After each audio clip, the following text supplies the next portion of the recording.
හරි ළමයි දැන් අපි ඊළඟට බලමු 7 වෙනි ප්‍රශ්නය. හරි 7 වෙනි රචනා ප්‍රශ්නය බලමු. පදාර්ථයේ යාන්ත්‍රික ගුණ ප්‍රශ්නය. හරි මේකදී ලැබිලා තියෙන්නේ ප්‍රත්‍යස්ථාව සම්බන්ධ ප්‍රශ්නයක්. හරි. ඒකට අපි බලමු මේක. ඒක කියනවා මානව කායික විද්‍යාවට අතිශයින් සමාන කායික විද්‍යාව සහිත වඳුරාගේ අස්ථි සම්බන්ධ විස්තරයක් පහද දැක්වේ. වඳුරාගේ අත්වල පාදවල වලිගය ඇති අස්ථි වල දිග සෙන්ටිමීටර් 20 බැගින් වන අතර බාහිර ඇරේ 1 වැඩි කිරීම 10.2 මීටරද අභ්‍යන්තර ඇරේ 5 වැඩි කිරීම 10.3 මීටරද වන කුහරමේ සිලින්ඩරාකාර හැඩ තිබේ. සාමාන්‍යයෙන් වැඩුණු වඳුරේ කිලෝග්‍රෑම් 20ක් ස්කන්ධයෙන් යුක්ත වෙනවලු වඳුරාගේ අස්ථි සඳහා ප්‍රත්‍යාබල වික්‍රියා වක්‍රයේ පහත පරිදි වේ. ෆයි සමානයි 3 කියලා දීලා තියෙනවා. සර්කස් සංදර්ශනයක සිට වඳුරන් කණ්ඩායමක් විසින් සිදු කරනු ලබන ක්‍රියාවලියකට අදාළ පහත ප්‍රශ්න වලට පිළිතුරු සපයන්න තවද ભેදක ප්‍රත්‍යාබලයේ දක්වා හුක්නීමේ වළංගු බව සලකන්න කියලා තියෙනවා. හරි. බලන්න. එතකොට ඒකේ පළවෙනි ප්‍රශ්නේ අපෙන් අහනවා ඉහත A හා B ලක්ෂ හඳුන්වන්න කියලා. හරි. ඉහත A හා B ලක්ෂ හඳුන්වන්න කියලා. එතකොට මේ ප්‍රත්‍යාබල වික්‍රියාවක්‍රයේ A ලක්ෂය කියලා කියන්නේ සමානුපාතික සීමාව, B ලක්ෂය කියලා කියන්නේ කෙලවරම ලක්ෂය, ඒ කියන්නේ ભેදක ලක්ෂය. හරි. එතකොට පළවෙනි එකේ එකට A කියලා කියන්නේ සමානුපාතික සීමාව, B කියලා කියන්නේ ભેදක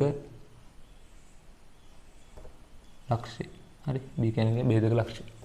ඊපස්සේ අපි දෙවෙනි එකට යනවා. හරි. වඳුරාගේ අස්ථි වල යම්මාපාංකය ගණනය කරන්න. එතකොට මෙතන යම්මාපාංකය ගණනය කරන්න තියෙන අපිට එකම ක්‍රමය තමයි මෙන්න මේ ප්‍රත්‍යාබල වික්‍රියාවක්‍රය භාවිතා කරන්න. එතකොට අපි දන්නවා ප්‍රත්‍යාබලයේ විදීම වික්‍රියාව කියලා කියන්නේ යම්මාපාංකයට සමානයි. හරි. ඒ කියන්නේ මේකේ මෙන්න මේ වක්‍රයේ අපිට අනුක්‍රමණය ගන්න වෙනවා. අනුක්‍රමණය සමානයි කෙලින්ම යම්මාපාංකයට. හරි. ඒතර අපි දන්නවානේ f බෙදීම a සමානයි y e බෙදීම l නේ. ඉතින් යම්මාපාංකය කියන්නේ y. ඒතර y සමානයි මෙන්න මේ ප්‍රත්‍යාබලය කියන එක වික්‍රියාවෙන් බෙදපුවාම. ඒතර y සමානයි ප්‍රත්‍යාබලයේ විදීම වික්‍රියාව කියන්නේ මෙතන මේකේ අනුක්‍රමණය කියන්නේ මෙතන අනුක්‍රමණය කියන්නේ 4 වැඩි කිරීම 10 7යි. ඒ 10 7 ගුණාකාර වලින් තියෙන්නේ. ඒතකොට 4 වැඩි කිරීම 10 7 කියන එක බෙදනවා. මෙතන 2 වැඩි කිරීම 10 ඍණ 3. හරි. 2 වැඩි කිරීම 10 ඍණ 3. හරි. එතකොට ඔක සුළු කරාම අපිට ලැබෙන යම්මාපාංකය 2 වැඩි කිරීම 10 10 කියලා ඒකක අනිවාර්යෙන් දාන්න නිව්ටන් වර්ග මීටරයට. ඕක තමයි යම්මාපාංකය අගේ වෙන්නේ. හරි. එතකොට ඒක හරි. ඊට පස්සේ අපි බලනවා B කොටස. B කොටස කියනවා B කොටසේ පළවෙනි එක කියනවා මෙම රූපයේ දැක්වෙන ආකාරයට ලෝහ දණ්ඩක දෙයතින් එල්ලී සිටින වඳුරෙකුගේ අතක වූ අස්තියක් ලක්වන විතතිය ගණනය කරන්න. හරි. මෙහෙමයි වඳුරා අත් දෙකෙන් මෙහෙම එල්ලිලා ඉන්නේ. හරි. වඳුරාගේ ස්කන්ධය අපි දන්නවා පහළට කිලෝග්‍රෑම් 20යි. ඒ කියන්නේ නිව්ටන් නම් 200ක් තියෙනවා. ওই නිව්ටන් 200 මේ අත් දෙකට සමසේ බෙදලා යනවා. ඒතකොට එක් අතක ආතතිය වෙන්නේ නිව්ටන් 100යි. ඒතකොට එක් අතක තියෙන අස්තියකට අපි දාන්න පුළුවන් හුක් නියමේ. එහෙම බැලුවොත් අපිට ආතතිය හොයාගන්න පුළුවන්. හරි. ඒක වෙන්නේ B එකේ පළවෙනි කොටසනේ. ඒකට මම B එකේ පළවෙනි කොටස මෙහෙම ලියනවා. හරි. එක අතක අස්තියකට හුක් නියමේ දානවා F බෙදීමේ සමානයි y e බෙදීම l අනුව e අපිට හොයාගන්න පුළුවන්. F කියලා කියන්නේ එක අතක ආතතිය නිව්ටන් 100යි. ඊට පස්සේ එක අතක හරස්ක ශේෂ්ඨඵලය අපි හොයන්න ඕනේ. හරි. එතකොට අතක් කියලා කියන්නේ මෙන්න මේ වගේ කුහර සිලින්ඩරයක්. කුහර සිලින්ඩරයේ ශේෂ්ඨඵලය කියලා කියන්නේ බාහිර අරයට අදාළ ශේෂ්ඨඵලයෙන් අඩු කරනවා අභ්‍යන්තර අරයට අදාළ ශේෂ්ඨඵලය. ඒත් කුහර සිලින්ඩරයක් කියන්නේ මේ වගේ හරස්කඩ බාහිර අරය දීලා තියෙනවා. මේකේ බාහිර අරය දීලා තියෙන්නේ 1 වැඩි කිරීම 10 2යි. අභ්‍යන්තර අරය 5 වැඩි කිරීම 10 3යි. ඒ කියන්නේ 0.5 වැඩි කිරීම 10 2යි. ලේසියට මම එහෙම ලියා ගන්නවා. 5 වැඩි කිරීම 10 3 කියන එක 0.5 වැඩි කිරීම 10 2යි. හරි. එතකොට හරස්කඩ ශේෂ්ඨඵලය වෙන්නේ πr වර්ගයනේ. මේක වෘත්තාකාර නිසා π කියන්නේ 3යි. 3යි කියලා ගන්න කියනවා. 3 වැඩි කිරීම r වර්ගය කියලා කියන්නේ මෙන්න මේ විශාල ආරයේ වර්ගයෙන් අඩු කරනවා කුඩා ආරයේ වර්ගය. විශාල ආරයේ වර්ගය කියන්නේ 1 වැඩි කිරීම 10 2 වර්ගය කියන්නේ 10 4යි. මේකේ වර්ගය කියන්නේ 0.5 වර්ගය වැඩි කිරීම 10 4යි. ඒක 10 4 පොදු නිසා ඒක එළියට ගන්නවා 10 4යි. මේ එකේ වර්ගය කියන්නේ එකේ වර්ගයමයි එකමයි අඩු කරනවා 0.5 වර්ගය කියන්නේ 0.5 වර්ගය. හරි. මොනම අඩු කරාම එනවා අපිට මේ ප්‍රත්‍ය බලය ඒක සමානයි යම් මාපාංගය කියන්නේ අපිට ආවේ 2 වැඩි කිරීම 10 10 කියලා. හරි. වැඩි කිරීම වික්‍රියාවට අදාළ E අපි දන්නේ නැහැ විතතිය. බෙදනවා L කියන්නේ මෙයාගේ අස්ති දණ්ඩක දිග සෙන්ටිමීටර 20යි. ඒ කියන්නේ මීටර වලින් නම් 0.2යි. හරි. මීටර 0.2යි. එහෙම නැත්නම් 20 වැඩි කිරීම 10 වෙනි 2යි. ওই විදිහට තමයි අගයන් ආදේශ වෙන්න ඕනේ. එතකොට ඊට අපිට අගයන් ලැබෙනවා. හරි. ඊ සුළු කරාම ලැබෙනවා. මේ විදිහට ලැබිලා තිනවා 4.44 වැඩි කිරීම 10 වෙනි 6 කියලා. 4.44 වැඩි කිරීම 10 වෙනි 6යි මීටර කියලා තමයි ඊ සඳහාගේ විදිහට ලැබෙන්නේ. හරි. එතකොට මේකේ A සහ B කොටස් හරි ඊට පස්සේ C සහ D සහයි තව කොටස් තුනක් තියෙනවා. හරි. මේක මේ ටික ලියා ගන්න ඔයාලා ඉස්සෙල්ලාම. නෑ B එකේ තව දෙවෙනි කොටස තියෙනවනේ. B එකේ දෙවෙනි කොටස තියෙනවා. ඒකේ කියනවා මේවිට එක් අතක අස්තියේ ඒකක පරිමාවක ගබඩා වන ප්‍රත්‍යස්ත විභව ශක්තිය ගණන කරනවා. එක අතක අස්තියේ ප්‍රත්‍යස්ත විභව ශක්තිය. හරි. අපි දන්නවා ඒකක පරිමාවක ප්‍රත්‍යස්ත විභව ශක්තිය කියන එක EP සමානයි භාගයක් ප්‍රත්‍ය බලය වැඩි කිරීම වික්‍රියාව. ඕකනේ භාගයක් ප්‍රත්‍ය බලය වැඩි කිරීම වික්‍රියාව තමයි ඒකක පරිමාව ගබඩා වෙන විභව ශක්තිය. හරි. එතකොට භාගයක් ප්‍රත්‍ය බලය කියලා කියන්නේ මෙන්න මේ කොටස. ඒ කියන්නේ 100 බෙදීම මෙතන 3 වැඩි කිරීම 10 වෙනි 4 වැඩි කිරීම මෙන්න මේ කියන ප්‍රකාශනය. ඒ කියන්නේ 3 වැඩි කිරීම 10 වෙනි 4 වාරයක් 1 ඍණ 0.5 වර්ගය. වැඩි කිරීම වික්‍රියාව කියන්නේ මෙයාගේ E බෙදීම E කියලා කියන්නේ අපිට ආව 4.4 වැඩි කිරීම 10 වෙනි 6යි බෙදීම L කියලා කියන්නේ 0.2යි. රයිට්. ඔන්න ඔය ආදේශ කිරීම විතරයි තියෙන්නේ. තියරිය ලොකු තියරියක් නැහැ. ඔයාලට මේක මතක තියෙන්න ඕනේ මේ සමීකරණේ. එතන මෙයාගෙන් ආදේශ කරලා සුළු කිරීමක් විතරයි එතන තියෙන්නේ. එතකොට ඔය සුළු කරාට පස්සේ එනවා 4.93 ජූල් ඝන මීටරයට කියලා. 4.93 ජූල් ඝන මීටරයට කියලා. එතකොට මේ ඝන මීටරයට කියන අනිවාර්යෙන් ලියන්න ඕනේ. නැත්තම් උත්තරේට වැරදි. උත්තරේට ලකුණු දුන්නට ඒකකේ ලකුණු හම්බෙන්නේ නැහැ. හරි. මොකද ඒකක පරිමාව වෘත්ත අනිවාර්යෙන් ඝන මීටරයට කියන කොටස ලියන්න ඕන. හරි. එතකොට A සහ B වලට මේ විදිහට තමයි උත්තර එන්නේ. ඔය ටික ලියා ගන්න. හරි. වැරදි අය ලියා ගන්න.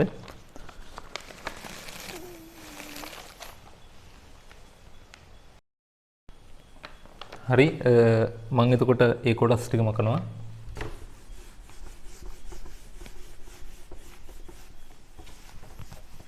ඊට පස්සේ අපි බලමු C කොටස. හරි.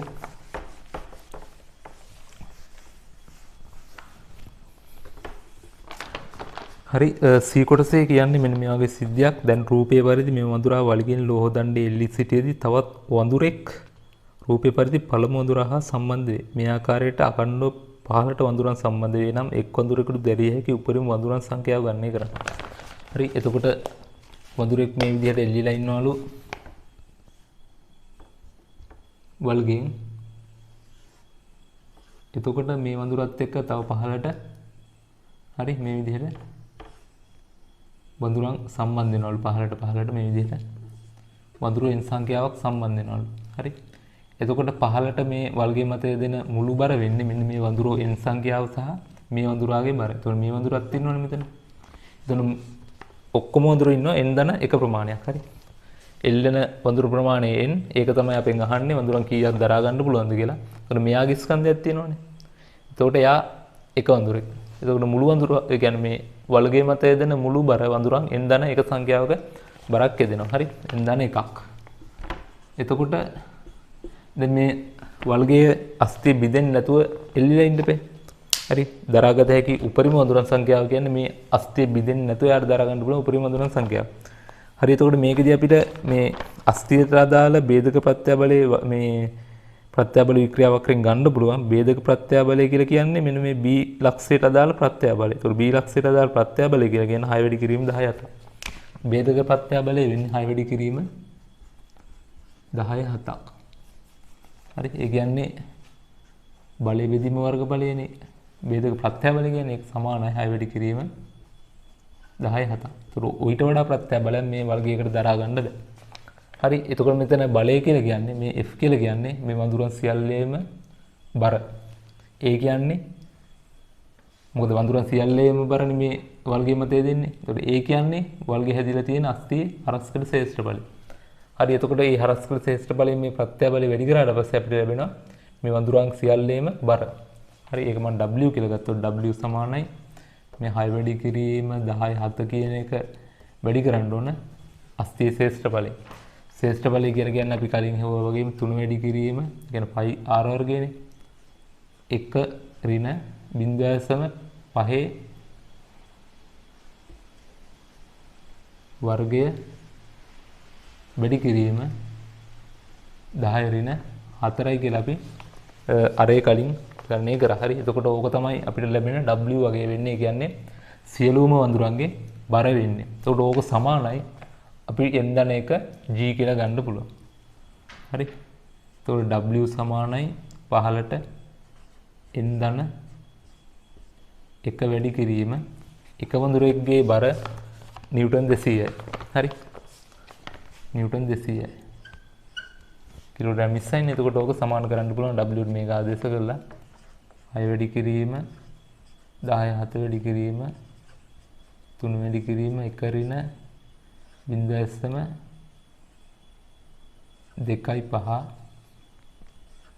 වැඩි කිරීම 10 ඍණ 4යි. හරි. ඒක සමානයි n ධන 1 වාරයක් 200. හරි. ඒක ඔය විදිහට තමයි ආදේශය වෙන්න ඕනේ. ආදේශ කළ ඕක සුළු කරලා බලන්න. හරි. ඔක සුළු කරාට පස්සේ එනවා අගය 66යි කියලා. හරි. n අගය එනවා 66යි. එතකොට මේ වඳුරට වඳුරන් 66ක් මේ විදිහට වල්ගෙන් පහළට එල්ලගෙන ඉන්න පුළුවන්. හරි. ඕක ලියා ගන්න.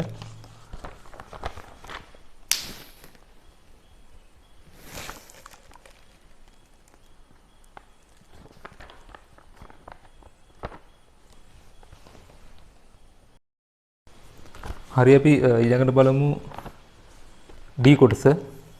හරි. D කොටස කියනවා ඊයේ සඳහන් වඳුරා ඉහත ආකාරයට තවත් අමතර වඳුරන් 49ක් රැගෙන පැද්දීමට අදහස් කරයි. වඳුරාගේ වලිගයට හානියක් නොවන පරිදි පැද්දීමට හැකි උපරිම කෝණික ප්‍රවේගය ගණනය කරන්න. අදාළ වෘත්තයේ අරය මීටර 50ක් වේ. අදාළ වෘත්තයේ අරය මීටර 50ක් වේ. ඉංගිය දීලා තියෙන වෘත්තාකාර පතේ 15 ලක්ෂය සඳහා සිරස්ස ඉහළට F සමානයි මේ යොදන්න. එතකොට මේ වඳුරා මෙන්න මේ විදිහට හරි පහළට මේ විදිහට වඳුරන් 49ක් එක්ක මේ විදිහට කෝණික ප්‍රවේගය යෙදෙනවලු. පහළට වඳුරන් 49ක් කියන්නේ ඒ වඳුරත් එක්ක ඔක්කොම වඳුර 50ක් ඉන්නවා. හරි. 50ක් ඉන්නවා. ඒ වගේම අරේ දීලා තියෙනවා මීටර 50යිද. හරි. පතේ අරේ මීටර 50යි. එතකොට අහන්නේ කෝණික ප්‍රවේගය අහන්නේ. උපරිම කෝණික ප්‍රවේගය අහන්නේ. එතකොට අපි 15 ලක්ෂයට කේන්ද්‍ර දිශට x සමානයි m දැම්මොත් එහෙම f සමානයි m මේ විදිහට. ඒතර f කියලා කියන්නේ කේන්ද්‍ර දිශට තියෙනවා t. ඒ කියන්නේ මෙයාගේ ආතතිය. හරි. වල්ගේ ආතතිය ඊට විරුද්ධව තියෙනවා මේ වඳුරන්ගේ බර t ඍණ mg සමානයි වඳුරන්ගේ බර ස්කන්ධයේ m. හරි. ඊට පස්සේ r ඔමේගා වර්ගය mr ඔමේගා වර්ගය. ඔය විදිහට දාන්න පුළුවන්. එතකොට ආතතිය t සමානයි m වාරයක් g ධන r ඔමේගා වර්ගය කියලා අපිට ලියන්න පුළුවන්. එතකොට මේකට අගයන් ආදේශ වල ගෙලින්ම අපිට ඔමේගා හොයන්න පුළුවන්. t කියන්නේ මෙයාගේ උපරිම ආතතිය. උපරිම ආතතිය කියන්නේ අපි කලින් ගණනය කරා වගේ ભેදක ප්‍රත්‍යාබලය වැඩි කිරීම හරස්කඩ ශ්‍රේෂ්ඨ ඵලය. ભેදක ප්‍රත්‍යාබලය එන්නේ 6 වැඩි කිරීම 10 7යි. වැඩි කිරීම හරස්කඩ ශ්‍රේෂ්ඨ ඵලය විදිහට අපිට ආවේ 3 වැඩි කිරීම 10 ඍණ 4 වැඩි කිරීම 1 ඍණ 0.5 කියන එකේ වර්ගය. ඒතර ඕක තමයි ભેදක ප්‍රත්‍යාබලය එන්නේ. සමානයි ભેදක ප්‍රත්‍යාබලය නෙමෙයි. මෙන්න මේ ආතතිය එන්නේ. හරි. සමානයි වඳුරෝ සියලුම ස්කන්ධය තමයි මේ m කියලා කියන්නේ. ඒ කියන්නේ වඳුරෝ 50ක් ඉන්න ඔක්කොම එක්කෙනෙක්ගේ ස්කන්ධය 20යි. 50 වැඩි කිරීම 20යි. g කියන්නේ 10 ධන r කියන්නේ අරේ 50 මීටර වැඩි කිරීම ඔමේගා වර්ගය. රයිට්. ඔන්න ඔය විදිහට තමයි ආගයන් ආදේශ වෙලා තියෙන්න ඕනේ. හරි ඊට පස්සේ ඕක සුළු කරලා ඉවරලා අපිට ඔමේගා ගන්න පුළුවන්. ඔමේගා එනවා 0.2 6 4 5 රේඩියන් තප්පරයට රේඩියන් කියලා එනවා. හරි. මේක තමයි කෝණික ප්‍රවේගය විදිහට අපිට ලැබෙන්නේ. හරි. ඒකත් ලියාගන්න.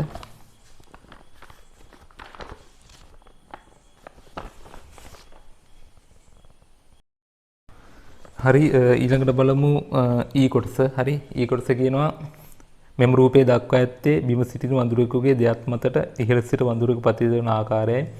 ඉහළ සිටින පන්නින වඳුරා මන්දනය වීමට තප්පර 10 කාලයක් ගත වේ. හරි. ඒකේ පළවෙනි කොටස අහනවා ඉහළ සිට පනින වඳුරා නිසා පහළ සිටින වඳුරාගේ දෑත් මත ඇතිවන බලය සඳහා ආගයක් එච්චතුන ලියලා. ඒතර බලය සඳහා ආගය බෙවද්දී බලයක් කියලා කියන්නේ දැන් මෙයා එච්චුසන ඉඳලා ඉහළ ඉඳලා පනිද්දී අපි ඉස්සලාම හොයාගන්න ඕනේ මෙයා අර අතට පතිත වෙන ප්‍රවේගය. හරි ප්‍රවේගය හොයාගන්න ඕනේ. ඊට පස්සේ මේ ප්‍රවේගයේ බිඳුවක් වෙනවනේ. ඒතර එතන ප්‍රවේග වෙනසක් ඇති වෙලා තියෙනවා. ප්‍රවේග වෙනසක් ඇති වෙලා තියෙනවා කියන්නේ එතන ගම්මිතා වෙනසක් ඇති වෙලා තියෙනවා. ඒතර ගම්මිතා වෙනස ඒ ප්‍රවේග වෙනස ඇති වෙන්න ගතුණු කාලය දීලා තියෙනවා. කියන්නේ මන්දිරේ වෙන්න ගතුණු කාලය දීලා තියෙනවා. ඒතර ගම්මිතා වෙනස කාලයෙන් බෙදපුවාම ඒ ප්‍රවේගය නිසා දෙයක් මතට ඇති වුණු බලය එනවා. හරි ඒ බලයට අපි එකතු කරන්න ඕන. මෙන්න මේ වඳුරගේ බරත් එකතු කරන්න ඕන. මොකද ඒ බරත් එයාට එකතු වෙන නිසා. එතකොට R කියලා කියන්නේ එහෙනම් නැත්තම් දෑත් මත ඇති වෙන බලය කියලා කියන්නේ මේ ප්‍රවේගය කියන්නේ මේ ගම්මිතා වෙනස නිසා ඇති වෙන බලය සහ මේ ඉහළ ඉඳලා පනින වඳුරාගේ බර කියන දෙකේ එකතුවට. හරි.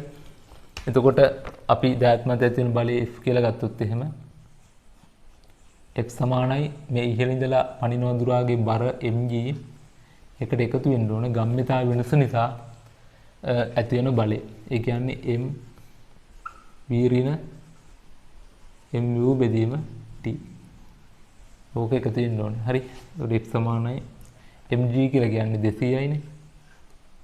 ධන මෙතන m එළියට ගත්තොත් 30යි. v u කියලා කියන්නේ v කියන්නේ අවසාන ප්‍රවේගය. u කියන්නේ ආරම්භක ප්‍රවේගය. බෙදීම කාලය මෙතන දීලා තියෙනවා 1 ඩිග්‍රීම 10 2යි කියලා. ඒතර අපි මෙතන v දන්නේ ප්‍රවේගය අපි හොයාගන්න ඕනේ. මෙයා h උසක ඉඳලා පයින්න නිසා හරි මෙතෙන්දී ප්‍රවේගය කියන්නේ මෙයාගේ ස්කන්ධය එන්නේ. මෙතන විභව ශක්තියක් තියෙනවා. මෙතන විභව ශක්තියක් නැහැ. විභව ශුන්‍ය මට්ටම කියලා සැලකුවොත් එතන තියෙන විභව ශක්තිය තමයි මෙතන චාලක ශක්තිය බවට පත් වෙන්නේ. හරි.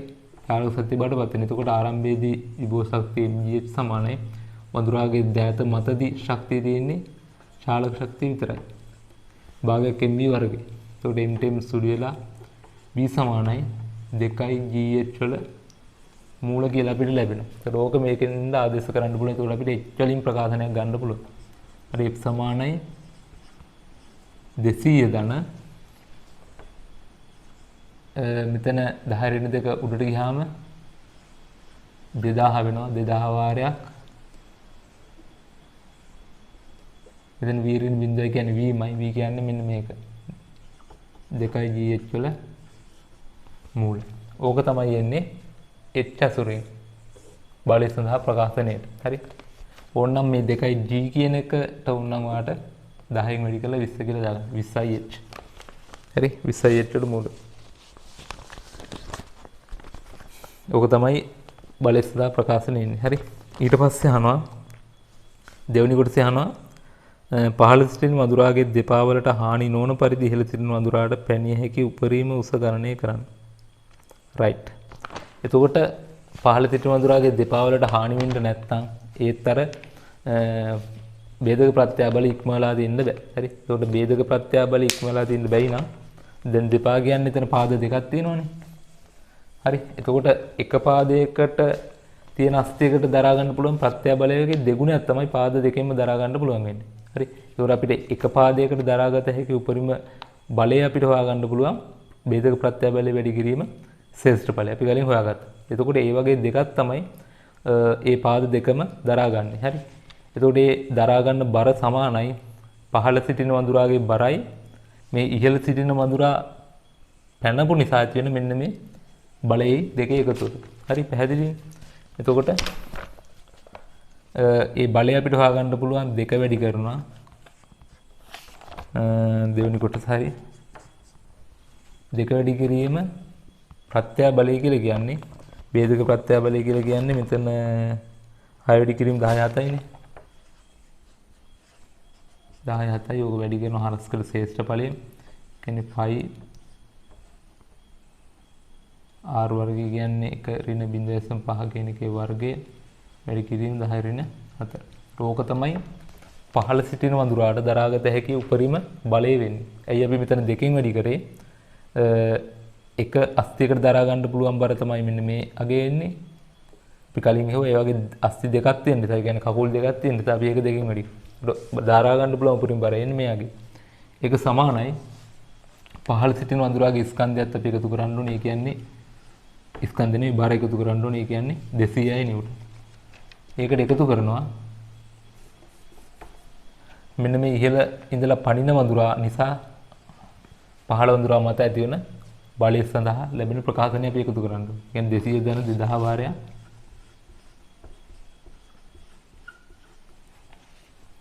20යි h වල මූල. හරි. එතකොට මේ සියලුම ඒවා සුළු කරලා අපිට h හොයා ගන්න පුළුවන්. හරි. අවසානයේ h හොයා ගන්න පුළුවන්.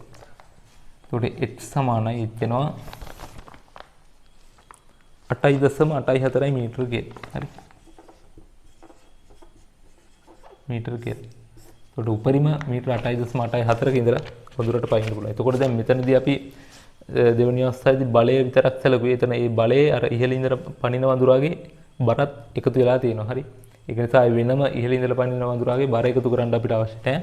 අපි කලින් කොටසේදී මුළු බලයේ විදිහට සලකවි අපි ඒ ඉහළ ඉඳලා පනින වඳුරාගේ බරයි අර ගම්මිතා වෙනස නිසා ඇති වෙන බලයේ දෙකේම එකතු. ඒක නිසා වෙනම ඉහළ ඉඳලා පනින වඳුරාගේ බර එකතු කිරීමේ අවශ්‍යතාවයක් නැහැ. හරි. එතකොට ඔන්න ඔය විදිහට තමයි ප්‍රත්‍යස්ථතාව ගන්න හදන්න පුළුවන් වෙන්නේ. එතකොට දැන් ප්‍රත්‍යස්ථතාව පාඩම සාමාන්‍ය ලේසි කියලා අපි සැලකුවට දැන් මේ වගේ ගාණක් ආවොත් එහෙම දැන් මේ ප්‍රශ්නේ ගොඩක් අය හදලා තිබ්බා. කියන ගොඩක් අය ප්‍රත්‍යස්ථතාව ගාණක් ආවොත් අනිවාර්යෙන් හදනවා. හරි. ඒ කියන්නේ දැන් පදාර්ථ යාන්ත්‍රික ගුණ ගාන අනිවාර්යෙන්ම ගොඩක් අය හදනවා. ඒතකොට මෙතනත් ඔයාලා මේ දෙවෙනි පේපර් එකෙත් ගොඩක් අය හදලා තිබ්බා. ඒක නිසා තමයි මම ඒක තෝරගත්තේ. හැබැයි ගොඩක් අයගේ මේ මුල් ටිකේ කියන්නේ A B කියන කොටස් හරි ගිහිල්ලා තිබුණා. හැබැයි C D E කියන කොටස් ගොඩක් අයගේ වැරදිලා තිබුණා. හරි. කීප දෙනෙක්ගේ තමයි හරි ගිහිල්ලා තිබුණේ. ඒකෙත් D කියන කොටස සහ E කියන කොටස ගොඩක් අයගේ වැරදිලා තිබුණා. හරි. ඒකට හේතුව මෙන්න මේ වගේ සුළු කිරීම සමහර විට එහෙම නැත්නම් මේ වගේ පොඩි පොඩි පොයින්ට්ස් ඔයාලා හිතන්නේ නැති නිසා. හරි. කියන්නේ මෙන්න මේ අවස්ථාවේදී දැන් ඉහළ ඉන්න වඳුරාගේ බර එකතු වෙන්න ඕනේ කියලා සමහර අයට හිතිලා නැහැ. හරි. එයාලා මෙන්න මේ කොටස විතරක් කරා.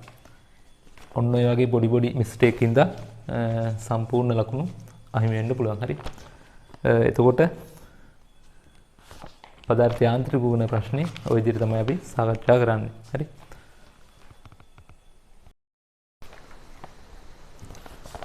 හරි ළමයි බලන්න අපි ඊළඟට සාකච්ඡා කරන්න සූදානම් වෙන්නේ පස්වෙනි රචනා ප්‍රශ්නේ. පස්වෙනි රචනා ප්‍රශ්නේ කියලා කියන්නේ යාන්ත්‍ර විද්‍යාව රචනා ප්‍රශ්නය. හරි බලමු. එතකොට මේ ප්‍රශ්නේ විදිහට ලැබිලා තියෙන්නේ ප්‍රක්ෂිප්ත සම්බන්ධ රචනා ප්‍රශ්නය. ඒකටම සාපේක්ෂ ප්‍රවේග සම්බන්ධ කොටසකුත් සම්බන්ධ වෙලා තියෙනවා. හරි අපි බලමු පස්වෙනි ප්‍රශ්නේ ගන්න. ඒකේ කියනවා මුලින්ම ඒ කොටසේ කියනවා ස්කන්ධය කිලෝග්‍රෑම් 60ක් වන වලසෙකු මීටර් 24ක් උස සිරස්ව පවතින පොළු ගසක ඇති මීවදයක් දැක එය කඩා ගැනීමේ බලාපොරොත්තුවෙන් ගස දිගේ 0.75 ms ඍණ 2 ත්වරණයෙන් ගසේ පාමුල සිට ඉහළට නගී. හරි. ඒක පැහැදිලි. ඒකේ පළවෙනි කොටසේ කියනවා වලහා ඉහත ත්වරණයෙන් ගසේ ඉහළ ලක්ෂ්‍ය වෙත ළඟා වීමේදී ඒ සඳහා ඇති කළ සිරස් ප්‍රතික්‍රියාව ගණනය කරන්න කියලා තියෙනවා. හරි. එයා ඉහළට යන්න නම් ඉහළට යාමත බලයක් යොදන්න ඕනේ. ඒතකොට බලය යොදන්නේ මේ ගස මගින්. හරි. එතකොට මෙයා ගස මතට බලයක් යොදනවා. ඒකට ප්‍රතික්‍රියාව විදිහට ගස මගින් මේ වඳුර මත බලයක් යොදනවා. ඒ බලය තමයි අපෙන් අහන්නේ. ඒතකොට අපිට මේකට කෙලින්ම ඉහළට දාන්න පුළුවන් x සමානයි එන්නේ. හරි. පස්වෙනි කොටසේ ඒකේ පළවෙනි කොටසට ඉහළට දාන F සමානයි ma. හරි. එතකොට අපිට ඉහළට තියෙන ප්‍රතික්‍රියාව R කියලා ගන්නවා. පහළට තියෙනවා ඊට විරුද්ධව බලය mg සමානයි m a කියලා දාන්න පුළුවන්. ඊට ප්‍රතික්‍රියාව R සමානයි m/ක් g ධන a කියලා ලියන්න පුළුවන්. එතකොට මේවට අගෙන් ආදේශ කරන්න පුළුවන්. ස්කන්ධය දීලා තියෙනවා කිලෝග්‍රෑම් 40යි කියලා. නෙවෙයි කිලෝග්‍රෑම් 60යි. g කියන්නේ 10යි. a කියන්නේ 0.75යි. හරි. ওই විදිහට තමයි අගෙන් ආදේශ වෙන්න ඕනේ. එතකොට R කියන ප්‍රතික්‍රියාව වෙනවා. මේක සුළු කරන්න. එතකොට 60 වැඩි කිරීම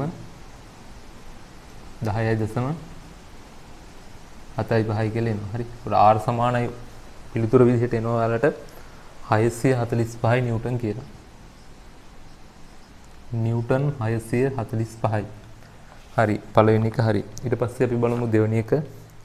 දෙවෙනි එකේ කියනවා වලහා පොල්ගස දිගේ ඉහළ නැගීමේදී පොල්ගස මත බල ඇති කරන ආකාරයේ ද්විමාන රූප සටහන ගැඳ දක්වනවා. පොල්ගස මත බල ඇති කරන ආකාරය තමයි අඳින්න කියලා තියෙන්නේ. එහෙම නැතුව වලහා මගින් පොල්ගස, කියන්නේ පොල්ගස මගින් වලහා මත ඇති වෙන බල නෙමෙයි. වලහා මගින් පොල්ගස මත ඇති වෙන බල තමයි සලකුණු කරන්න කියලා තියෙන්නේ. එතකොට ඒකට ද්විමාන රූප සටහනක් භාවිතා කරන්න කියලා තියෙනවා. මෙන්න මේ වගේ. කියන්නේ මෙහෙම පොල් ගහ තියෙනවා නම් වලහාට කකුල් හතරක් තියෙනවා. එතකොට ඉහළ කකුල් දෙක මගින් පහළට මෙහෙම බල ඇති වෙනවා. මම ඒවා ගන්නවා R1 R2 කියලා. ඒවා විශාලත්වයෙන් අසමානයි. හරි. සමානයි කියලා අපිට හරියටම කියන්න බෑ. ඒකට පහළ කකුල් දෙක මැදින් මෙහෙම R3 කියලා ගන්න. R4 කියලා ගන්න. එතකොට මේ විදිහට පොල් ගස මත R1 R2 R3 R4 කියලා බලය ඇති වෙනවා. හරි. පොල් ගස මත බලය ඇති වෙන්නේ පහළට. එතකොට ගස මගින් ඊට ප්‍රතික්‍රියාවක්, ඊට විරුද්ධ ප්‍රතික්‍රියාවක් විදිහට වඳුර මත සිරස් ඉහළට බලයක් ඇති කරන ඒ බලය තමයි අපි මේ ගන්න කරේ. කියන්නේ මෙන්න මේ සියලු බලවල ප්‍රතික්‍රියාවල එකතුව තමයි නිව්ටන් 645 කියලා අපි ගන්නේ කරේ. හරි. එතකොට දෙවෙනි එකට මේ විදිහට ඇඳලා තියෙන්න ඕනේ.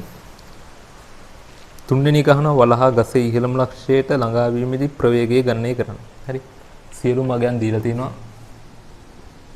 තුන්වෙනි එකට ඉහළම ලක්ෂයට ළඟා වීමේදී ප්‍රවේගය අපි හොයන්න උස දීලා තියෙනවා. එතකොට කෙලින්ම b වර්ගය සමාන u වර්ගය දන 2as කියන සම්බන්ධතාවය ගන්න පුළුවන්. හරි. සිරස් ඉහළට v වර්ගය සමානයි u වර්ගය දන 2as දානවා. ඊට පස්සේ v වර්ගය සමාන u වර්ගය කියන්නේ මෙයාගේ ආරම්භක ප්‍රවේගය බිඳුවයි. දන 2 වැඩි කිරීම මෙයාගේ ත්වරණය තියෙන 0.75 වැඩි කිරීම උස පොල් ගහේ උස මීටර් 24යි. හරි. 24යි. එතකොට ඕක සුළු කරන්න මේක සුළු කරාම ප්‍රවේගය එනවා. දැන් දෙවාරයක් 0.75 කියන්නේ 1.5යි. ඒක 1.5 වැඩි කිරීම 24යි. වැඩි කිරීම 24 සමානයි 36යි. කියන්නේ v වර්ගය කියන්නේ 36යි නම් v කියන්නේ 6යි ms ඍණ 1 කියලා එනවා. හරි. ඉහළට ගියාට පස්සේ යාට ලැබෙන ප්‍රවේගය 6යි ms ඍණ 1යි. හරි. එතකොට තුනක් හරි. හතරවෙනි එක ගෙනවා වලහා එම උස ගමන් කිරීම සඳහා ගත කරන ලද කාර්ය ගණනය ගන්න.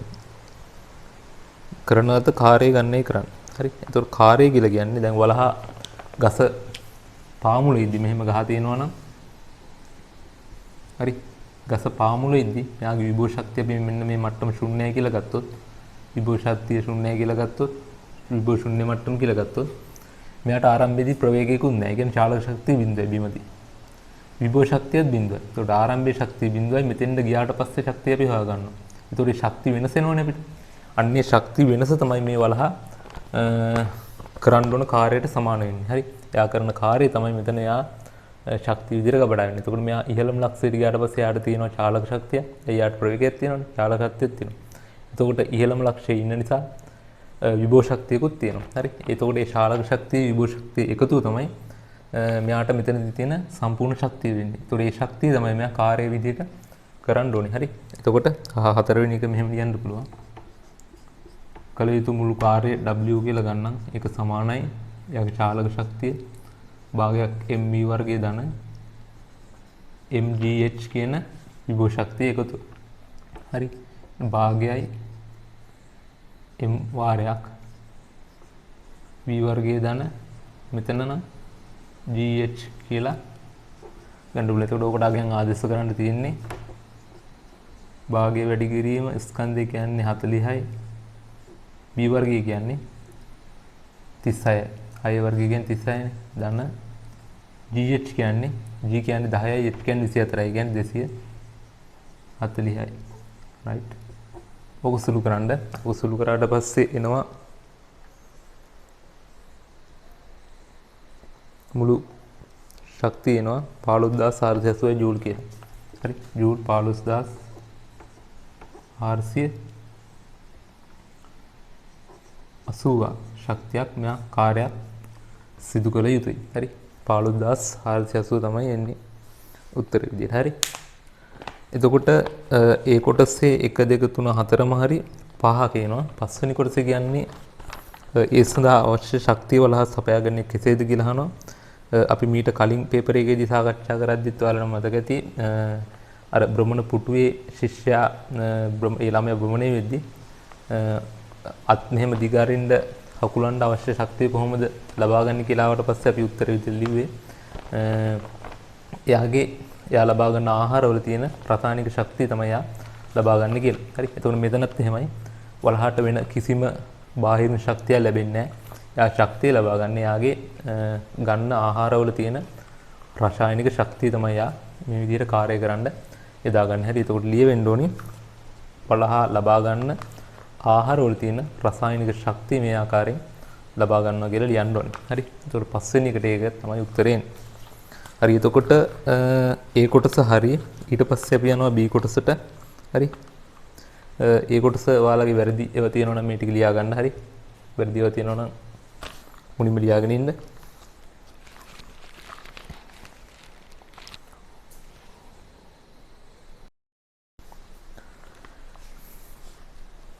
හරි. දැන් අපි B කොටසට යමු.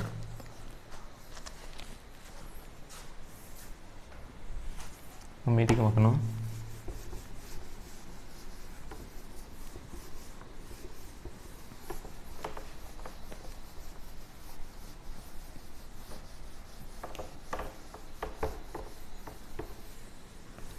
right. බලන්න. B කොටසේ කියනවා පොල්ගස මුදුනේ පැවති මීවදයක් ඇයි උපකල්පනය කර වලහා ගසේ මුදුන වෙත ළඟා වුවද ඒ දෙඹරු කූඩයක් වේ. වලහාගේ පැමිණීමත් සමග කලබලු දෙඹරුන් එසනින් වලහා වෙත ප්‍රහාරයක් දියත් කරයි. මින් කලබන වලහා ගසෙන් බැසීමට නොහැකි බැවින් පොල්ගසෙන් පැන දිවි බේරා ගැනීමට අදහස් කරයි. ඒ අනුව තිරස්ව හා සිරස්ව දෙකක් එම්මේ ශ්‍රේණික ප්‍රවේග සංරචක සහිතව ගසෙන් නිවතට පනි. පසු ගුරුත්වය යටතේ නිදහසේ පහළට වැටෙන වලහා පහළින් වූ ජලාශයක නිශ්චලතාවයේ පවතින ස්කන්ධ කිලෝග්‍රෑම් 40ක් වන බෝට්ටුවක R කෙළවර මත පතිත වී බෝට්ටුවට සාපේක්ෂව නිශ්චල වේ. ගැටලුව විසඳීම සඳහා රූප සටහනේ දක්වා ඇති දත්ත භාවිතා කරන්න. හරි. බලමු. මේ විදිහට පොල් ගහ තියෙනවා. උස මීටර 24යි. ඊට පස්සේ මේ ඉහළට ගිහපු වලහා මෙහෙම පනිනවලු දී බේරා ගැනීමට. එතකොට මෙතන ඉඳලා මෙන්න මෙහෙම තියෙනවා බෝට්ටුව මේ විදිහට තියෙනවා. බෝට්ටුවේ කෙළවර තමයි මෙයා පනින්නේ. හරි. මෙන්න මෙහෙම. එතකොට මෙතන ඉඳලා 2.4 මීටර කියලා දිග තියෙනවා. මේ දුර 2.4 මීටර. මේ දුර දීලා නැහැ. මෙතන Q මෙතන R කියලා සලකුණු කරලා තියෙනවා. බෝට්ටුවේ දිග දීලා දෙනවා මීටර 5.6යි කියලා. right. ඔන්න ඔය දත්ත තමයි දීලා තියෙන උස මීටර 24යි කියලා දීලා තියෙනවා. හරි. ඊට පස්සේ පළවෙනි ගහනවා ළමයි වලහා බෝට්ටුව මත පතිත වුණ අවස්ථාවේදී ගත වී ඇති මුළු කාලය කොපමණද? හරි. එතකොට මෙතන මුළු කාලය කියලා කියන්නේ එයාර ගහට නගින්න ආරම්භ කරපු වෙලාවේ ඉඳලා ගත වුණු මුළු කාලය. එහෙම නැතුව ගහෙන් පනින්න උත්සාහ කරන අවස්ථාවේ ඉඳලා ගත වුණු කාලය නෙමෙයි අහන්නේ මුළු කාලය කියපුවම මේ සිද්ධියට අදාළ මුළු කාලය අහන්නේ. හරි. එතකොට අපි මුළු කාලය කියන්නේ මේ වලහා ආරම්භයේ මෙතන ඉඳලා මේ සිරස් ඉහළට යන්න ගත පුරපු කාලේ ඊට පස්සේ එතන ඉඳලා මෙතෙන්ද පනින්න ගත පුරු කාලවල වල එකතු. ඉහළට යන්න ගත කරපු කාලේ T1 කියලා සලකනවා. මෙන්න මේ ඉහළින් ඉඳලා පහළට පයින්න ගත කරපු කාලේ t2 කියලා සලකන මුළු කාලේ කියන්නේ t1 සහ t2 එකතු කරලා. මෙන්න මේ t1 අපි හොයාගන්න ඉහළට දාන්න පුළුවන් අපිට s සමානයි ut ධන භාගයක් k t වර්ගය. හරි. එහෙම නැත්නම් v සමානයි u ධන at දාන්නත් පුළුවන්. හරි. ඉහළට දාන්න පුළුවන්. v සමානයි u ධන at දාන්න පුළුවන්. එතකොට v කියන්නේ 6යි. බිඳුව ධන ඒ කියන්නේ යාගේ තොරණේ දීලා තිබ්බ බිඳුව s 7යි 5යි. වැඩි කිරීම t1යි. එතකොට මේක සුළු කරාම t1 එනවා.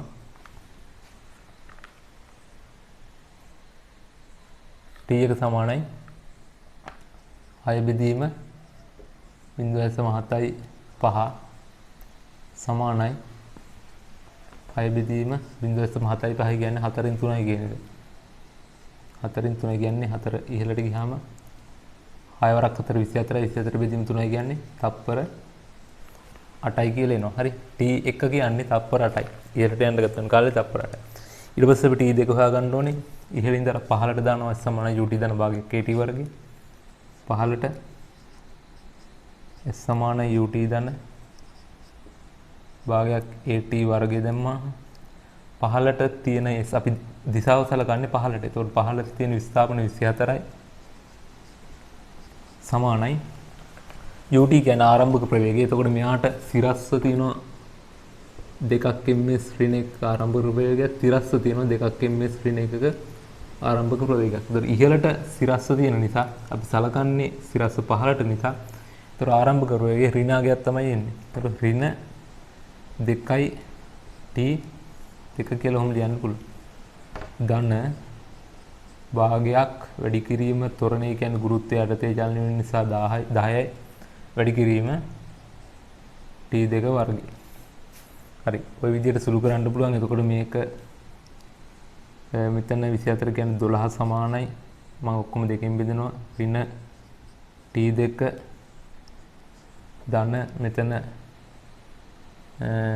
10 බෙදීම 4යි t2 වර්ගය. හරි. එතකොට අපිට මේක t2 හොයාගන්න පුළුවන්. t2 හෙව්වහම එනවා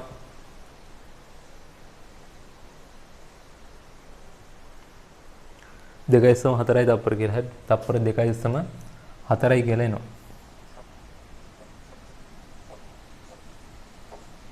රයිට්. එතකොට t1 8යි t2 2යි සම 4යි. එතකොට මුළු කාලය වෙන්නේ මුළු කාලය සමානයි t1 ධන t2 එකතු. එතකොට t1 කියන්නේ 8යි t2 කියන්නේ 2යි සම 4යි. සමානයි 10.4යි තප්පර කියලා එනවා මුළු කාලය. එතකොට මුළු කාලෙට මෙන්න මේ කාලවල දෙකේම එකතු කරන්න ඕනේ. එහෙම වුණොත් තමයි හරියටම නිවැරදි පිළිතුර ලබා ගන්න පුළුවන් වෙන්නේ. හරි. ඔයාලා ඕක ලියා ගන්න.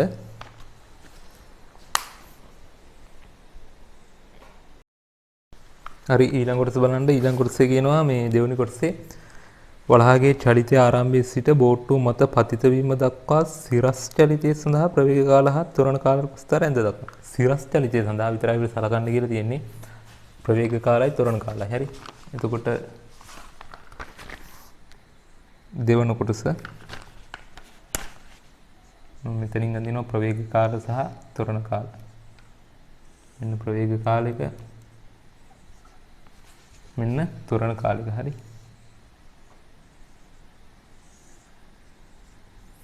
බලාගන්න. එතකොට සිරස් චලිතය විතරයි අපිට සලකන්න කියලා තියෙන්නේ. එතකොට මෙයාගේ ආරම්භයේ ඉඳලා මෙන්න මේ ගහ පාමුල ඉඳලා පොල් ගහ මුදුන දක්වා මෙයා ඒකාකාර තොරණෙන් තමයි ගමන් කරන්නේ. හරි. තොරණේ අපිට දීලා තියෙන 0.75 කියලා ආරම්භයේදී. හරි. එතකොට ආරම්භයේ මෙයා යම්කිසි තොරණයකින් පටන්ගෙන ඒකාකාර තොරණයකින් ඉහළට ගමන් කරනවා. හරි. ආරම්භක ප්‍රවේගය ආගෙන්නේ 0. එතකොට ප්‍රවේගය අපි පටන් ගන්න ඕනේ 0. ඊට පස්සේ ආ තොරණයක් තියෙනවා 0.75. ඒක නිසා මෙන්න මේ විදිහට ඒකාකාර තොරණේ මෙයා යනවා. ප්‍රවේගය අනුක්‍රමණයෙන් තියන්නේ තොරණේ කියලා. එතකොට ඊට පස්සේ මෙයා ප්‍රවේගය ළඟා වෙනවා උපරිම ලක්ෂයේදී 6යි ms ඍණ 1කට. ms ඍණ 1 6කට ළඟා වෙනවා. ඊට පස්සේ මෙයා සිරස්ව පහළට වැටෙනවා. එතකොට ගුරුත්වයට තමයි වැටෙන්නේ. හැබැයි මෙයාගේ තිරස් ප්‍රවේග සංරචකයේ සැලකුවොත් එහෙම මෙයා පනින දිශාවට විරුද්ධ දිශාවට තියෙන දෙකක් ms ඍණය. හරි. එතකොට මෙයා වැටෙන්නේ පහළට ගුරුත්වය යටතේ චලිතයක් වෙන්නේ. හරි. එතකොට මෙයාගේ ත්වරණය වෙන්නේ ගුරුත්වාජ ත්වරණය 10 ms ඍණ 2 ත්වරණය යටතේ තමයි වැටෙන්නේ. එතකොට මෙයාගේ ප්‍රවේගය 6 ඉඳලා මේ විදිහට අඩු වෙනවා. හරි 2 දක්වා අඩු වෙනවා. ඊට පස්සේ මෙන්න මෙහෙම ගුරුත්වය යටතේ වැටෙනවා. ඔන්න ඔය විදිහට. හරි. එතකොට දැන් මෙතන තියෙන අනුක්‍රමණයට වඩා මෙතන තියෙන අනුක්‍රමණය වැඩි වෙන්න ඕනේ. ඒකට හේතුව මේ ප්‍රවේග කාලපස්තර අනුක්‍රමණය මගේ අපිට දෙන්නේ ත්වරණයනේ. ඒතර මෙතන ත්වරණය මේ චලිතයේ ත්වරණය 0.75 ms ශ්‍රේණි දෙක. මෙන්න මේ චලිතයේ ත්වරණය 10 ms ශ්‍රේණි දෙක. ඒතර මේ චලිතයේ ත්වරණය වැඩි නිසා මේක බෑවුම එහෙම නැත්නම් අනුක්‍රමණය වැඩි වෙන්න ඕනේ. හරි. ඒතර දැන් මෙතෙන්ද යන කාලය අපි හෙව්වා 8යි කියලා. තප්පර 8ේදී ඊට පස්සේ මෙතන තප්පර 2.4. ඒ කියන්නේ මෙතන කියන්නේ 10.4 කියන අගයේදී. හරි. ඔන්න ඔය විදිහට තමයි අදාළ චලිතය සිද්ධ වෙන්නේ. හරි.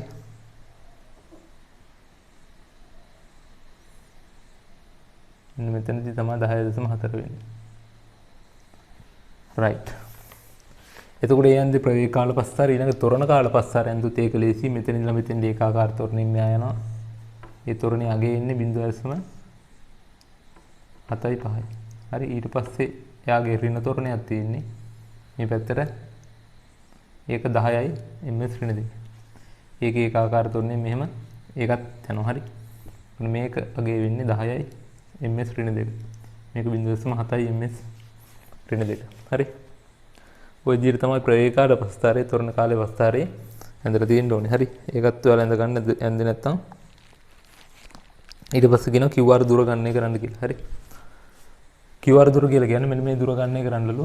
ඊට අපිට ඒකට කරන්න පුළුවන් අපිට තිරස්ස දාන්න පුළුවන්. අපි දැන් කාලේ දන්නවනේ මෙතන ඉඳලා මෙතෙන් වැටෙද්දි. අපිට තිරස්ස දාන්න පුළුවන්. චලිත සමීකරණයක් අපි මේ දුර දන්නවා. එතකොට මේ සම්පූර්ණ දුර හොයාගත්ත හැකි. එතකොට මේ සම්පූර්ණ දුර මේ දුර අඩු කරාම මේ දුර QR දුර වෙනවා. හරි. මම එතකොට මේක මකන්නම්.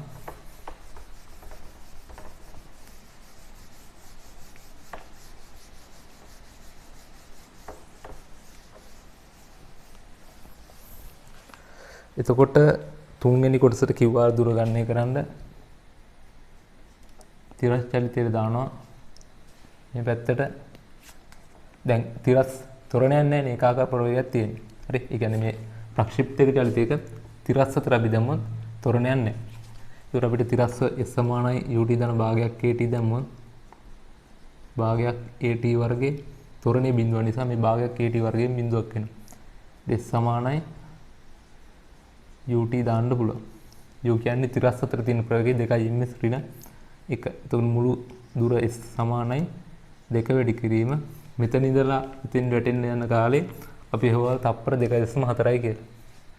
2.4යි. ඒත් s සමානයි 4.8 මීටර. ඒ කියන්නේ මෙන්න මේ පොල් ගහේ මුල ඉඳලා මෙතෙන්ද මෙන්න මේ r ලක්ෂයට දුර 4.8යි. එතනින් මෙතන ඉඳලා මෙතෙන්ට තියෙන දුර 2.4යි කියලා දීලා තියෙනවා. එහෙනම් QR දුර වෙන්නේ 4.8න් 2.4 අඩු කරන්න ඕනේ. එතකොට QR සමානයි 4.8 ඍණ 2.4. ඒතර QR දුර එන්නේත් 2.4 මීටර කියලා. හරි. කියන්නේ මෙන්න මේ දුරම තමයි QR දුර වෙන්නේ. ඒත් QR දුර හොයන්නේ මේ විදිහට. ඒකත් ලියාගන්න.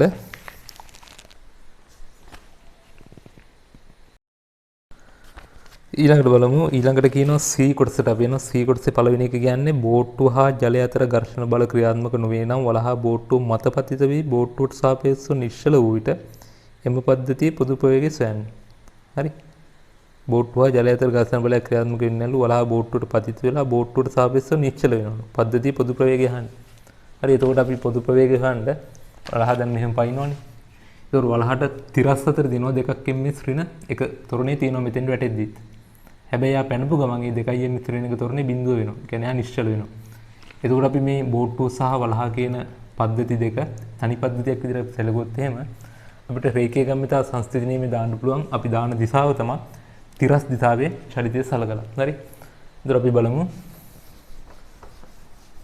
එතකොට අපි මේ ප්‍රවේගය ගන්නේ පොළොවට සාපේක්ෂව.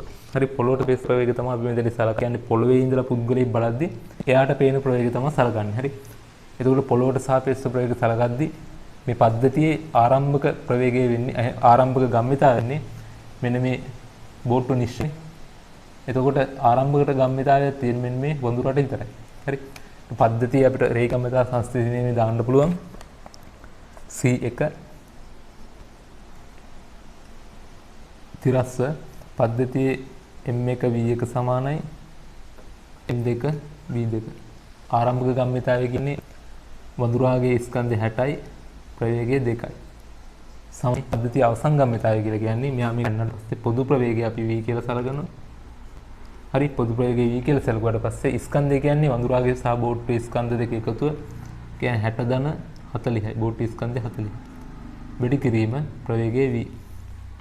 එතකොට අපිට V හොයාගන්න පුළුවන් V සමානයි 120 බෙදීම 60 ධන 40 කියන්නේ 100යි. සමාන 1.2 ms ඍණ 1. හරි. ඒ කියන්නේ මේ අතට 1.2 ms ඍණ 1 ප්‍රවේගයකින් පොදු පද්ධතිය ගමන් කරනවා. හරි. බෝට්ටු සහ වඳුරා කියන දෙන්නම. ඒකට ඒක හරි. ඊට පස්සේ C1 දෙවෙනි කොටසට අපි යනවා. C1 දෙවෙනි කොටස කියන්නේ වලහා බෝට්ටුව මත පතිත වීමෙන් අනතුරුව බෝට්ටුව තවදුරටත් පොළොවට සාපේක්ෂව නිශ්චලව පැවතීමට වලහා බෝට්ටුව මත පොළොවට සාපේක්ෂව දිවයා යුතු ප්‍රවේගයේ ගණිතමය සුළු කිරීමකින් තොරව ලබාගෙන ඒ ලබාගත් ආකාරයේ ගුණාත්මක විස්තර ගන්න. හරි. ඒ කියන්නේ දැන් මේ වලහා මෙන්න මේ විදිහට බෝට්ටුවට පැන්නට පස්සේ හරි බෝට්ටුව දැන් අපි දැන් මෙතනදී ගණනය කරපු ගණනය කිරීම වලට අනුව වලහා බෝට්ටුවට පැනලා බෝට්ටුවට සාපේක්ෂව නිශ්චල වුණොත් එහෙම බෝට්ටුවයි වලහයි දෙන්නම ගමන් කරනවා v ප්‍රවේගයෙන්. ඒ කියන්නේ 1.2 ms ඍණ 1 ප්‍රවේගයෙන් ගමන් කරනවා. හැබැයි මෙතනදී අපි අහන්නේ එහෙම ගමන් කරන්නේ නැතුව තියෙන්න. ඒ කියන්නේ මේ බෝට්ටුවේ ප්‍රවේගයේ බිඳුව වෙන්න වලහා බෝට්ටුවට පැනපුවම කොච්චර ප්‍රවේගයකින් මේ පැත්තට දුවන්න ඕනද කියලා. හරි. එතකොට දැන් මේ අවස්ථාවේදී බෝට්ටුවට ප්‍රවේගයක් ලැබුණේ වලහා මේ අවස්ථාවේදී මෙතනින්ද පැනලා එයා නිශ්චල වුණ නිසා. හරි. එතකොට ඒක ආරම්භක අවස්ථාවේදී පද්ධතියට ගම්මිතාවයක් තිබ්බා වලහාට. වලහා මේකට පැන්නට පස්සේ එයා නිශ්චල වුණ නිසා වලහාගේ ගම්මිතාවය බිඳුව වුණා. ඒ කියන්නේ බෝට්ටුවට සාපේක්ෂව වලහාගේ ප්‍රවේගය බිඳුව නිසා බෝට්ටුවට සාපේක්ෂව වලහාට ගම්මිතාවයක් තිබ්බේ නැහැ. හැබැයි අපි දන්නා පද්ධතියේ ගම්මිතාවය නියත වෙන්න ඕන නිසා අර වලහාගේ ආරම්භක ගම්මිතාවය ලබා ගන්න අවශ්‍ය නිසා මෙන්න මේ ප්‍රතිය ගමන් කරා. හැබැයි දැන් මෙන්නදී අන්න එහෙම බෝට්ටුව ගමන් කරන්නේ නැතුව තියෙන්න කොච්චර ප්‍රවේගයකින් දුවන්න ඕනද කියලා.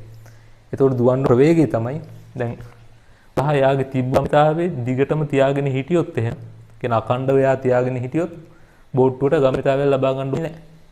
හරි. ඒ කියන්නේ අඛණ්ඩව යාගේ ගම්මිතාවය නියතව තියාගෙන ඉන්නෝ නම් යාගේ ගම්මිතාවය නියතව තියනවා කියලා කියන්නේ පද්ධතියේ ගම්මිතාවය නියතයි කියන්නේ. ඒ කියන්නේ යාගේ 2 ms ඍණ 1 ප්‍රවේගයේ මේ අතර යා හැම වෙලාවෙම නියතව තියාගන්න ඕනේ. ඒ කියන්නේ මේ බෝට්ටුවට පැන්නට පස්සෙත් යා 2 ms ඍණ 1 ප්‍රවේගයකින් තිරස්ව ගමන් කරනවා නම් පද්ධතියේ රේඛීය ගම්මිතාවය නියතයි. හරි. එතකොට බෝට්ටුවයි චලිත වෙන්නේ නැහැ. හරි. එතකොට උත්තරේ එන්නේ 2 ms ඍණ 1 තිරස්ව දකුණට. හරි. බෝට්ටුව මත තිරස්ව දකුණට 2 ms ඍණ 1 ප්‍රවේගයකින් වලහා දුවන්න ඕනේ. ඒකට හේතුව වෙන්නේ වලහාගේ යාගේ ගම්මිතාවය රේඛීය ගම්මිතාවය යා කණ්ඩව පවත්වා ගත යුතුයි. එහෙම වුණොත් මෙන්න මේ පද්ධතියේ රේඛීය ගම්මිතාව නියතව පවත්වා ගන්න පුළුවන්. හරි. ඒක තමයි එතකොට හේතු විදියට ලියවෙන්න ඕනේ. හරි. එතකොට C1 1 සහ 2 ඉවරයි. ඊට පස්සේ තියෙනවා අපිට අවසාන කොටස C1 3 කොටස. හරි. අපි බලමු මේක. වලහා බෝට්ටුවට පැන්න සැනින් නැවත ගොඩබිම වෙත ගමන් කිරීමට වලහා අපේක්ෂා කරන්නේ නම් ඒ සඳහා වලහා බෝට්ටුවට සාපේක්ෂව බෝට්ටුව මත දිවයා යුතු අවම ප්‍රවේගය ගණනය කරන්න. රයිට්. එතකොට වලහා මේකට බෝට්ටුවට පැනලා ඉවරලා බෝට්ටුවට සාපේක්ෂව යා 2 ms ශ්‍රේණ 1 ප්‍රවේගයකින් දිව්වොත් එහෙම කියන පයින් ප්‍රවේගයකින් මූ දිව්වොත් එහෙම බෝට්ටුව නිශ්චලයි. හැබැයි මෙතනදී ඕන්නේ අපිට දැන් අවශ්‍යතාවය වෙලා තියෙන්නේ පැනපු ගමන්ම මෙන්න මේ වලහාට මෙන්න මේ ගොඩබිමට එන්න. ඒ කියන්නේ ගොඩබිමට එන්න නම් අනිවාර්යෙන් මේ බෝට්ටුව මේ පැත්තට එන්න එපේ. බෝට්ටුව ගමන් කරන්න ඕනේ. ඒක බෝට්ටුව මේ පැත්තට එන්න ඕනේ. ඒ කියන්නේ බෝට්ටුව මෙන්න මේ QR දුර එන්න ඕනේ. QR දුර අපි හෙව්වනේ 2.4යි කියලා. 2.4 මීටර. එතකොට මේකෙදි වෙන්න ඕනි R ලක්ෂයට වලහ පැනලා ඊට පස්සේ වලහ මේ බෝට්ටුවේ මේ කෙළවර ඉඳලා මේ කෙළවරට දුවන කාලය ඇතුළත බෝට්ටුවේ මේ කෙළවර ඉඳලා මේ කෙළවරට වලහ දුවද්දි බෝට්ටුව ගමන් කරන්න ඕනේ මෙතන ඉඳලා මෙන්න මේ 2.4 මීටර කියන දුර ගමන් කරලා මෙන්න මේ කෙළවරට එන්න ඕනේ. එතකොට වලහට පුළුවන් ක්ෂණිකව එතනින් පැනලා දුවලා යන්න පුළුවන්. හරි. රෝග තමයි වෙන්න ඕනේ. ඒක වෙන්න නම් වලහ බෝට්ටුව මත මේ පැත්තට දුවන්න ඕනේ. ප්‍රවේගය අහන්නේ බෝට්ටුවට සාපේක්ෂ ප්‍රවේගය තමයි අපෙන් අහන්නේ. හරි. අපි බලමු මේක කොහොමද හොයන්නේ කියලා. එතකොට දැන් බෝට්ටුවට සාපේක්ෂ ප්‍රවේගය. එතකොට අපි දැන් රේඛීය ගම්‍යතා සංස්ථිතියේ මෙතනක් දානවා. මෙතන දාද්දි අපි සියලුම ප්‍රවේග සලකන්නේ පොළොවට සාපේක්ෂව. එතකොට අපිට ලේසි එක. හරි. එතකොට මම සලකනවා පොළොවට සාපේක්ෂව බෝට්ටුවේ ප්‍රවේගය. කියන බෝට්ටුව මේ අතරින් ගමන් කරන්න ඕනේ. ඒක නිසා මම පොළොවට සාපේක්ෂව මෙතන වෙනම දින්නම්. මෙහෙම පැන්නට පස්සේ පොළොවට සාපේක්ෂව බෝට්ටුවේ ප්‍රවේගය මම සලකනවා මේ අතර v කියලා. හරි. එතකොට එයා එන්න ඕනේ මෙන්න මේ 2.4 මීටර දුරක් එන්න ඕනේ ගොඩ බිමට. හරි. ඊට පස්සේ මෙහෙම පයින් වඳුරාගේ ප්‍රවේගය මේ අතට මම සලකනවා බෝට්ටුවට සාපේක්ෂව වඳුරාගේ ප්‍රවේගය මම සලකනවා w කියලා. ඔන්න w තමයි අපෙන් අහන්නේ. හරි. ඒතර අපිට රේඛීය ගම්‍යතා සංස්ථිතියේ දාන්න පුළුවන්. මේකෙදි මෙන්න මේ දුර තියලා තියෙන 5.6යි. හරි. මේ අතර අපි රේඛීය ගම්‍යතා සංස්ථිතියේ දාන්න කලින් හරි අපි දාමු රේඛීය ගම්‍යතා සංස්ථිතියේ. එතකොට ආරම්භක ගම්‍යතාවය වෙන්නේ වඳුරාගේ විතරයි ගම්‍යතාවයක් තියෙන්නේ. කියන්නේ m එක v එක කියලා කියන්නේ වඳුරාගේ ස්කන්ධය 60යි. ප්‍රවේගය තිරස්ස 2යි. සමානයි අවසාන ප්‍රවේගය කියලා කියන්නේ වඳුරාගේ දැන් බෝට්ටුවට සාපේක්ෂව මේ අතර ප්‍රවේගය නම් w. හැබැයි අපි මේ රේඛීය ගම්‍යතා සංස්ථිතියේ මේ දාන්නේ පොළොවට සාපේක්ෂව. පොළොවට සාපේක්ෂව දාද්දී අපිට ඕනේ පොළොවට සාපේක්ෂව වඳුරාගේ ප්‍රවේගය අපිට ඕනේ. පොළොවට සාපේක්ෂව බෝට්ටුවේ ප්‍රවේගය නම් අපි දන්නවා v කියලා. පොළොවට සාපේක්ෂව වඳුරාගේ ප්‍රවේගය අපි හොයාගන්න. හරි. එතකොට මම ඒකට කරන්නේ අපි සාපේක්ෂ ප්‍රවේග සමීකරණය දානවා. පොළොවට සාපේක්ෂව වඳුරාගේ ප්‍රවේගය. වඳුර මම d කියලා සැලකුවොත් මෙහෙමනේ. පොළොවට සාපේක්ෂව වඳුරාගේ ප්‍රවේගය සමානයි. මෙහෙම v බෝට්ටුවට සාපේක්ෂව වඳුරාගේ ප්‍රවේගය ධන පොළොවට සාපේක්ෂව බෝට්ටුවේ ප්‍රවේගය. කොහොම ලියන්න පුළුවන්ද? ඒතර පොළොවට සාපේක්ෂව වඳුරාගේ ප්‍රවේගය සමානයි. බෝට්ටුවට සාපේක්ෂව වඳුරාගේ ප්‍රවේගය වෙන්නේ බෝට්ටුවට සාපේක්ෂව වඳුරාගේ ප්‍රවේගය වෙන්නේ මේ තිරස් අතර w. මේ අතර w. ධන පොළොවට සාපේක්ෂව බෝට්ටුවේ ප්‍රවේගය වෙන්නේ ඊට විරුද්ධ අතට මේ අතර v. ඒතරෝක සුළු කරාම අපි දැන් රේඛීය ගම්‍යතා සංස්ථිතියේ මේ දාන්නේ තිරස්ව මේ දකුණු දිශාවට. ඒක නිසා මට ලියන්න පුළුවන් w මේ v කියන එක මේ අතර තියෙන. ඒක නිසා ඍණ v කියලා ගන්න පුළුවන් තිරස්ව මේ අතට. ධන v ඍණ v කරා මේ දිශාව මාරු කරන්න අවශ්‍ය නිසා. අපි පොළොවට සාපේක්ෂව වඳුරාගේ ප්‍රවේගය හොයාගත්තා. දැන් ඒක මේකට ආදේශ කරලා ගන්න පුළුවන්. එතකොට වඳුරාගේ ස්කන්ධය කිලෝග්‍රෑම් 60යිනේ. 60 වැඩි කිරීම w ඍණ v. ඔක තමයි පොළොවට සාපේක්ෂව වඳුරාගේ ප්‍රවේගය. හරි.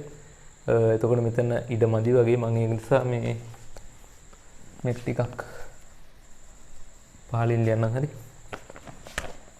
ආරම්භක ස්කන්ධය වඳුරාගේ 60යි ප්‍රවේගය 2යි සමානයි ස්කන්ධය 60යි පොළොවට සාපේක්ෂව වඳුරාගේ ප්‍රවේගය වෙන්නේ w ඍණ v.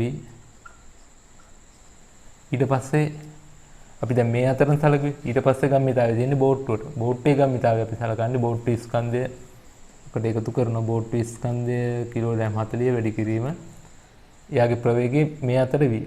මේ අතර v නිසා මේ ධන වෙනුවට අපි ඍණ මෙතෙන්ද දාන්න ඕනේ. ඒතර ඕක තමයි රේඛීය ගම්‍යතා සංස්ථිතියේ ප්‍රකාශ වෙන්නේ.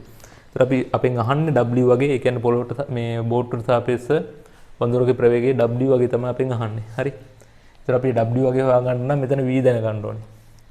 ඒතර අපි කොහොමද v හොයාගන්නේ? v කියලා කියන්නේ පොළොවට සාපේක්ෂව බෝට්ටුවේ ප්‍රවේගය. අපි හොයන්නේ කොහොමද? අපිට v සහ w අතර සම්බන්ධතාවයක් ගන්න පුළුවන්. අපි බලමු කොහොමද ගන්න කියලා. හොඳට බලාගන්න. මෙතනදී මෙන්න මේ බෝට්ටුව මෙතන ඉඳලා මෙන්න මේ 2.4 මීටර දුරක් ගමන් කරනකොටම හරි ගමන් කරන්න යම් කිසි කාලයක් ගත වෙනවනේ. අන්නේ කාලය ඇතුළත තමයි වඳුරා මේ කෙළවර ඉඳලා මේ කෙළවරට දුවන්නේ. කියන්නේ මෙන්න මේ මීටර 5.6 මීටර දුරක් වඳුරා මේ W ප්‍රවේගයෙන් යන්නේ ඒ කාලේ සමානයි මෙන්න මේ බෝට්ටුව v ප්‍රවේගයෙන් මෙන්න මේ 2.4 මීටර කියන දුර මේ පැත්තට යන කාලයට. ඇයි සමාන වෙන්නේ?